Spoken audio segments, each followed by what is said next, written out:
नमस्कार दोस्तों, देश के इतिहास में शायद पहली बार ऐसा हुआ है कि जनता की डिमांड्स को स्वीकार करने के लिए पॉलिटिशियंस की लाइन लग गई हो, वो भी तब जब इन डिमांड्स को एक यूट्यूबर ने उठाया। पिछले वीडियो में दोस्तों महाराष्ट्र और देश में बिगड़ते हालातों को देखकर हमने लॉन्च किया मिशन स्वराज। छत्रपति शिवाजी महाराज के आदर्शों पर आधारित मैंने डिटेल में बात करी महाराष्ट्र में समस्याओं के ऊपर और उनका एग्जैक्टली क्या सोल्यूशन है, और इसके आधार पर नेताओं के सामने 7 डिमांड्स रखी। ओपन चैलेंज दिया सभी पॉलिटिकल पार्टीज को, इन डिमांड्स को एक्सेप्ट करो और ऑफर दिया जाता है, अगर आप इसे स्वीकार करोगे तो हम अपनी तरफ से कंडीशनल सपोर्ट देंगे और आपको हाईलाइट करेंगे। और दोस्तों एक नहीं दो नहीं बल्कि बड़ी लंबी लिस्ट है इन पॉलिटिकल पार्टीज की और नेताओं की जिन्होंने इस चैलेंज को स्वीकार किया। एक मिनट रुको यार, ये आदमी सच बोल रहा है क्या झूठ बोल रहा है? आपको क्या लगता है? अगर आपको लगता है सच बोल रहा है तो शायद गलत हो सकते हो, लेकिन पहले ये वीडियो देख लो, आखिर तक देखने से आपको पूरा पता चल जाएगा ये सच बोल रहा है कि झूठ बोल रहा है। पहले वीडियो को देख लो और अंत तक देखना। उद्धव ठाकरे की शिवसेना, इसी पार्टी के नेता आदित्य ठाकरे, कांग्रेस नेता और तेओसा कॉन्स्टिट्यूएंसी से विधायक यशोमती ठाकुर, शरद पवार की एनसीपी के नेता रोहित पवार जो करजत जामखेड़ से विधायक है, राज ठाकरे की पार्टी एमएनएस महाराष्ट्र नवनिर्माण सेना, समाजवादी पार्टी के नेता रईस शेख जो भिवंडी ईस्ट से विधायक हैं, इन्होंने तो पूरा वीडियो भी बनाया रिप्लाई में, शरद पवार की एनसीपी के नेता डॉक्टर अमोल कोले जो शिरूर लोकसभा से सांसद हैं, प्रहार जनशक्ति पार्टी के नेता ओम प्रकाश बाबा कड्डू जो अचलपुर सीट से विधायक हैं, और प्रकाश अंबेडकर की पार्टी वंचित बहुजन अगाड़ी ने भी ये ट्वीट किया। इन सभी का धन्यवाद कि जनता के प्रति ये इतने रिस्पॉन्सिव रहे। लेकिन एक सवाल अब मेरे मन में उठ रहा है, आप इस पर आगे बात करने से पहले मैं जरा उनका जिक्र करना चाहूंगा जिन्होंने इस चैलेंज को स्वीकार नहीं किया। महाराष्ट्र की सभी पार्टियों को, सभी नेताओं को खुला ऑफर दिया गया था, सभी के पास अपॉर्चुनिटी थी इसे एक्सेप्ट करने की।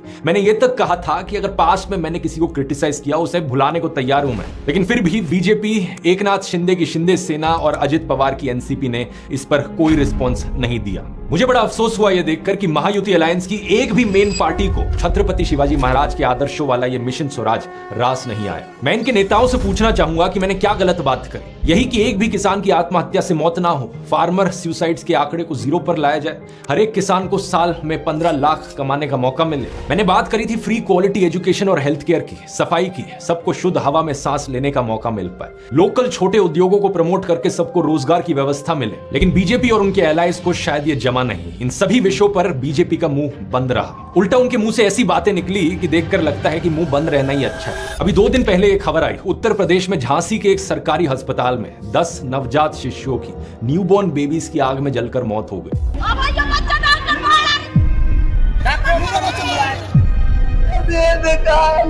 एक शॉर्ट सर्किट और झटके में चली गई 10 बच्चों की जान, चारों तरफ चीख पुकार, ऐसा भयावह मंजर, परिजनों का रो रो कर बुरा हाल और बेबस लाचार उन मां का दुख। उत्तर प्रदेश के मुख्यमंत्री आदित्यनाथ ने मृतक बच्चों के परिवारों के लिए हमदर्दी व्यक्त की, 5-5 लाख रुपए के मुआवजे की घोषणा की और जांच के लिए 4 सदस्यों की टीम बैठा दी। लेकिन दिक्कत यह है कि यही तो होता है हर बार, कोई भी ऐसी ट्रेजेडी हो, थोड़ी हमदर्दी व्यक्त कर दो, कॉम्पनसेशन दे दो और जांच के लिए टीम बैठा दो, जो रूट कॉज है उसकी कभी बात मत करो। इस दुखद घटना की वजह साफ है दोस्तों, इंडियन एक्सप्रेस की इस रिपोर्ट को देखी। महारानी लक्ष्मीबाई मेडिकल कॉलेज के इस नियोनेटल इंटेंसिव केयर यूनिट में कैपेसिटी थी 18 बच्चों की और इसमें एडमिट किए गए थे 49 बच्चे।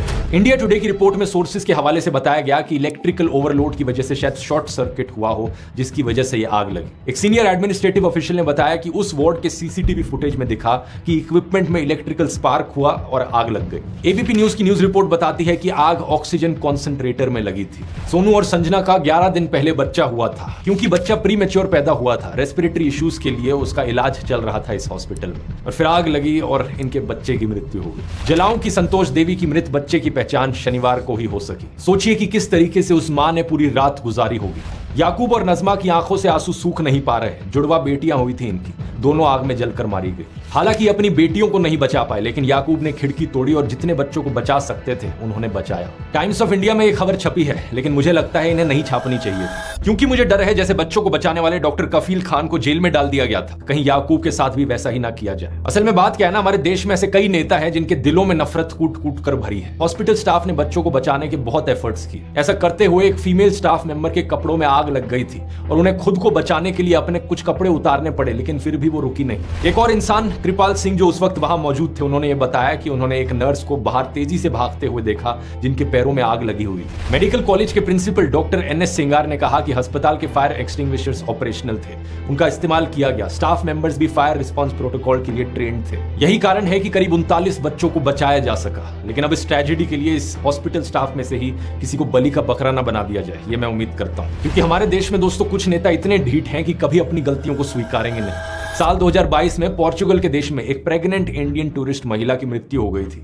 और वहां की हेल्थ मिनिस्टर मार्था टेमिडो ने इसे अपनी गलती मानते हुए इस्तीफा दे दिया था। सोचकर देखो, एक टूरिस्ट की मृत्यु होने पर हेल्थ मिनिस्टर ने इस्तीफा दे दिया। और यहां उत्तर प्रदेश में क्या हुआ, जब हेल्थ मिनिस्टर और deputy chief minister Brajesh Pathak अस्पताल आते हैं तो ऐसी ट्रेजेडी के समय भी उनके स्वागत के लिए सड़कों पर चूना डाला जाता है, VIP वेलकम दिया जाता है। इस वीडियो पर बवाल हुआ तो ब्रजेश पाठक ने कहा कि मैं तो इस VIP वेलकम की निंदा करता हूं, जिसने चूना डाला उसे पहचाना जाए और उसके खिलाफ कार्रवाई की जाए। मतलब अगर इस वीडियो को आपने पूरा देख लिया और आपको कोई अंदाजा नहीं लग रहा है कि ये आदमी झूठ बोल रहा है कि यह सच बोल रहा है, मैं बता दूं आपको कि ये आदमी कभी झूठ बोलता ही नहीं, क्योंकि ये सच्ची बोलने वाला यूट्यूबर है। चैनल को सब्सक्राइब कर